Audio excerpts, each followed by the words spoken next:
Kei te piki ake te utu ki ngā māngai kaunihera me te kahika tuarua o Tāmaki Makaurau I te wā e piki ake ana anō hoki I te utu reti ki ngā kaipupuri whare. Kei a Mikey Sherman, te pūrongo. Ko ia te kaunihera matua hou, tērā e manaaki nei I ngā tāngata neke atu I te kotahi miriona. Heoi, nā rungai nāia nei I te nui o ngā mahi, kua pērā hoki te nui o te pūtea ki a rātau. This, as you know, has been the subject of quite a bit of discussion to try and find a fair and reasonable and even place to reflect the leadership roles in the council and particularly the Deputy Mayor.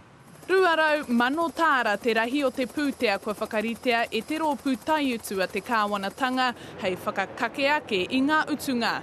Whitu mano tāra te pikinga mā ngā kai kaunihera, te kaumā ono mano tāra mā ngā heamana o ngā komiti, whā te kau mano tāra mā te koromatua tuarua.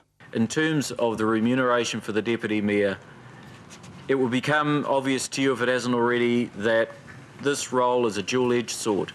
Ahakoa kei roto katoa I nei utu I te tahua pūtea a te kaunihera, kei te taupatuhia ētahi o te hapori, nō runga I te mōhio kātahi anō te kaunihera ka whakapiki I ngā utu reti, mā te rima ōrau.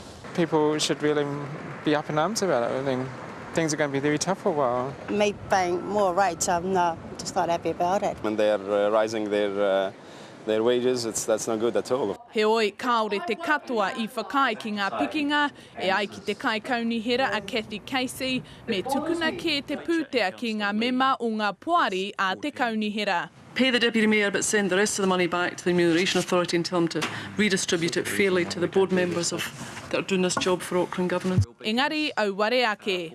All those in favour say aye. Aye. E ai ki te rōpū taiutu a te kāwanatanga, ka aro takea ngā utu rā hei te taurua mano te kaumārua, hei taua wā kitea he pēhea nei te nui o ngā mahi a te kaunihera. Mikey Sherman, Te Karere.